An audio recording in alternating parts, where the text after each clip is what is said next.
Good morning mga kabisi 58. Don't forget to subscribe para mapanood nyo lahat ng aking video vlog simula umpisa hanggang mga bago. Ayan, hindi ako makapasok kasi nilagyan ng net ng mister ko. Ayan,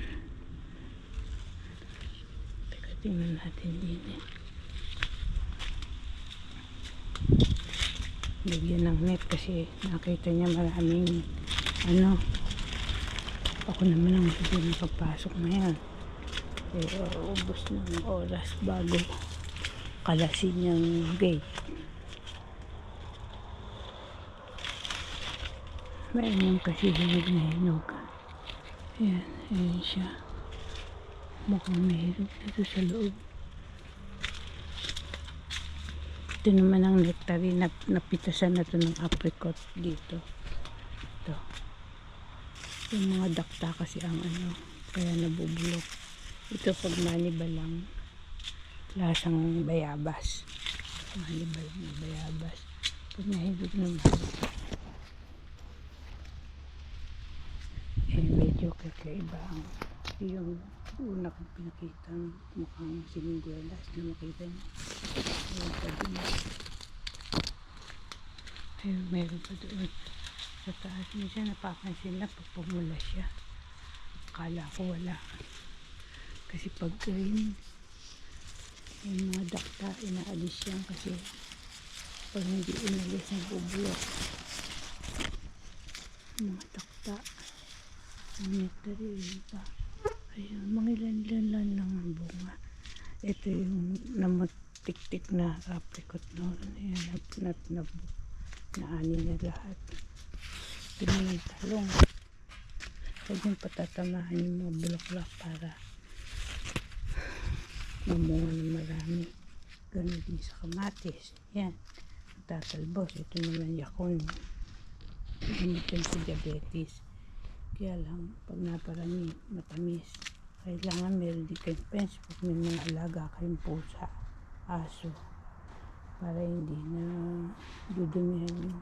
Saka may panggapang sila, may pangsampayan kayo. Ayan. Ito naman ang plums. Ayan.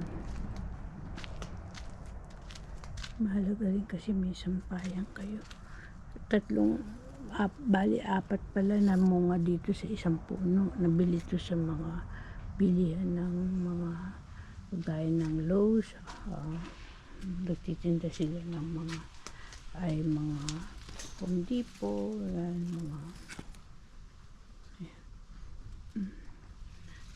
apat na bunga pala ang nakakabit dyan, nakadikit. Isang kulay dilaw, pula, purple pag nahinog kasi nag-yellow sila yung iba yellow, red, purple, saka apricot. Nakakuha rin ako dyan mga ilang piraso, kaya kung hindi nyo napanood sa mga old videos ko meron. Kapag tira pa rin ako ng mga purple, saka may mga konti pa rin yellow. Yun, may konti pa rin. Ayan. Ito naman binakuran din. Ayan, bunga na yung kalabasa. May bunga na, sabi mister ko, kasi ako minsan dilig lang yung dilig. Nakakatulong din pala yung chopwood sa paglalagay nyo sa aloe vera, sa karton o cover ng karton para hindi ma-expose sa mga bulaklak. Dilig lang kasi ako yung dilig. Kaya silang baka nalagyan ng pataba ng mister ko kasi may nilalagay siya. Sa Philippines ang pataba guano, pero mahusay din ang lagay nito. Lagyan niya ng dating gamit ng bakod. Kaya nagtanim ako ng baka hindi na matay yung ito nalanta na sayote. Nakakain ako minsan, baka hindi nadiligan minsan kasi hindi ako nagdidilig, kaya saka nakakalimutan din. Grabe, sana kain kami ng mga tubig sa kanito. Iipon.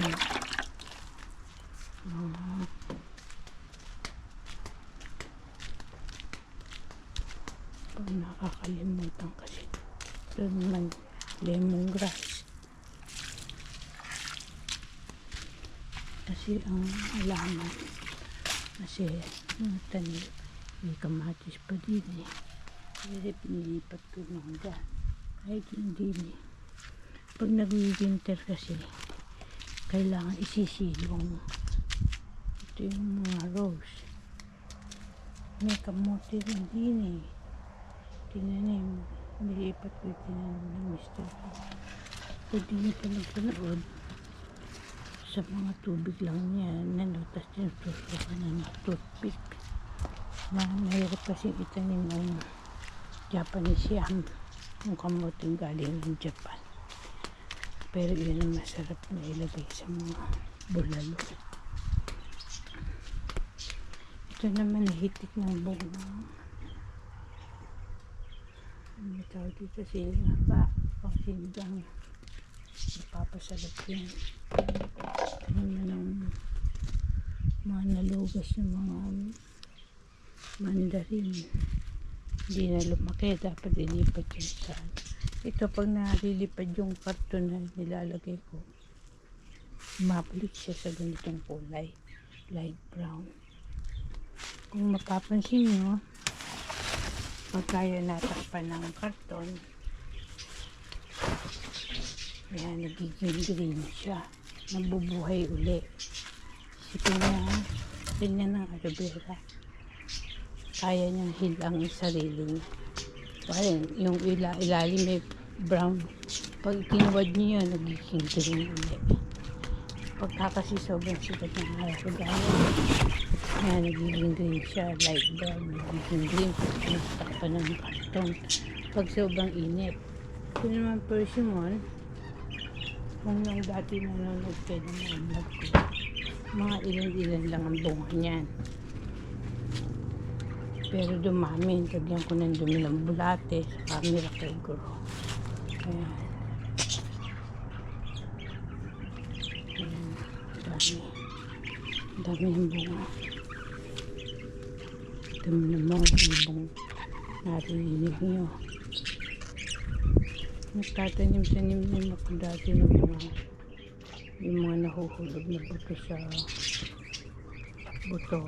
Yung mga kinakain nila. So, ang ginawa ng mister ko, nagawa siya ng tapos iri ang tinatapon. Kasi hindi pwedeng gawing pataba ang dumi ng pabo, quail, pugo. Ayan. Ito naman, kiwi. Mahirap magbuhay ng kiwi. Dito namin iniipon yung mga disposable empty bottle sa mga kung. Tapos sinesegregate din namin mga papel-papel. Puno na yung mga lalagyan. Wala. Nililinis naman namin itong mga lalagyan ko ng pinagbabara ng damit. Mga lalagyan ng mga basurahan para nalilinis. Para hindi malangaw. Kung malangaw sa lugar nyo, maglalagay kayo ng pandikit. Yan, pandikit. Yan. Ako may ginawa akong siyempre mag-invite kayo ng langaw. Yung mga pinagsiran ng mga pagkain, panis, lalagyan yung tubig sa intibato. Para na-attack sila, pati yung kapitbahay. Langaw ng kapitbahay nyo. Pupunta sa inyo kasi pag humahangin, pupunta rin naman sa inyo. Kaya invite nyo sila, yun, doon sila. Doon ang kanilang ending.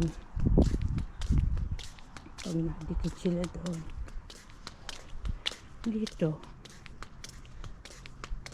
Kasi meron silang ayan, kagaya nitong kanal na to. Dahil barado nga, hindi nasolve. Dati nang hinukay ng mga construction worker to. Hindi ko maunawaan bakit hindi nila naritaso. Ang ginawa ko, nilagyan ko ng aloe vera. So, lalagyan ko ng chapwood yan, ng aloe vera. Ito nabuhay yung patanlad, lemongrass. Ito kasi kaya namatay, nasa gasaan ng gulong ng asawa ko, ng anak ko, nabasag. Kaya sa kamisa, hindi naaabot ng tubig. Kaya kailangan diligan. Ayan, nabuhay siya, tubigan. May mga tanim kasi. Siguro lalagyan ko rito ng mga ibang buto. Mapagpilihan. Palagi kailangan matagang magdamo. Kasi palagi may lalabas na damo. Sa kadahon dahil pag nag-grass cut yung mga naggamit ng blower. Sa amin na pupunta yung mga dahon. Ito talagyan ng mga karton, nire-recycle nila. Kahit yung mga damo, nire-recycle din nila para ginagawa nilang pandagdag sa mga fertilizer. Yun, siguro binibenta nila sa loob, sa Home Depot, sa mga organic na yun. Home Depot, Costco, nagtitinda rin ng Miracle Grow ang Costco. Yan, Miracle Grow. Ginagamit ko yun. Ito naman ang rosemary leaves, nilalagay sa pabo, turkey, kung naglilitsyon. Ngayon, pag pinakuluan nyo yan, nahirapan kayo kami, nakakaalis din. Ito naman ang ubas. Pasok natin. Globe. Kasi, ang naging ano niya, lagyan ko rin ng dumi ng bulate. Pagka nakakakita ko ng dumi ng bulate. Yan. Sa Miracle Grow. Ngayon, hindi ko pa nadaan yan. Dati nadamuhan na. Palagi kasi may damo. Okay lang pagka mainit naman. Nagsisilbi siyang pangharang ng init. Ito. Ang dami. Alisin yung mga tuyong dahon. Kasi naghahalo microbial sa mga tuyong dahon. Kahit yung mga yung mga sapot ng gagamba. Kasi noong unang nag-aalaga kami ng yung hindi ko napakita sa inyo, nakakasya kasi ang ganda-ganda talaga, hindi ko inani. Ang ganda kasi meron palang sa loob, ang aanihin ko na.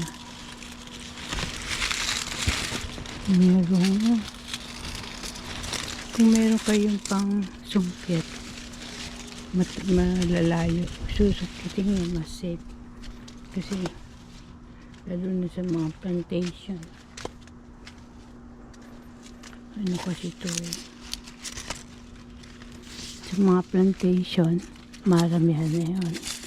Pagka lalong malago pa yung dahon. Lagyan ko ito ng dumi ng bulate. Saka ito yung lalagyan ng mga dahon. Pinakita ko sa inyo sana kamulot sa ilalim. Lalagyan ko ng mga lupa. Yan yung mga luma na pagka nag-ani na. Diyan ilalagay yung mga lupa. Tatanunan ko ng gulay naman. Dadagdagan ko na lang ng garden soil sa ibabaw. Ayun, mukhang may nabulok na banda doon, no?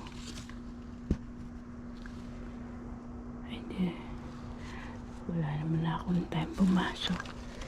Kailangan mag-ukol ako ng oras din sa susunod. Sige.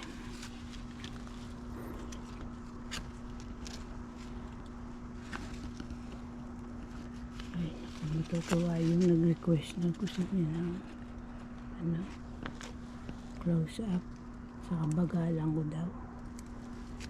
Ito naman na pakwan. Ayan, tatlo. Kumapang na sila. Kaya nililipat ko sa lilim, nilipat ng mister ko dyan. Pag sa likod ng kusina, madalas check-in na rin. Ito, lagi kong inaalis yan. Yung mga itim, yan, itlog ng ipis. Tapos nangingitlog sila sa labas ng bahay. Nilagyan ko ng asin. Kailangan alisin ko pa rin yan. Marami na akong alis dyan. Madalas. Kasi ang isang ipis nangingitlog ng 4 na po. Yan ang research ni ang kakilala kong Pilipina noon. Nag-research pa niya yan. Ipis. Kasi marami ipis sa Los Angeles. Yan. Okay? Tapos ugaliin yung paghugas ng paa. Kasi siyempre ang alikabok maliliit. Yung mga bulate. Hindi nyo alam yan. Yung bulate. Siyempre nagmumula yun sa mga alikabok. Kaya binubulate. Kakalaki din ang tiyan. Ito, tingnan nyo, nung inalis ko yung board, na ano naman siya, ang dati green na ano. Ngayon, no, kagaya ng green. Itong banda din, green. Ay kasi, ano, pero pag narakpak ng takpo ng board, yan, mabubuhay ulit yan. Be sure to subscribe to watch my old and upcoming videos. Thank you for watching. Bye.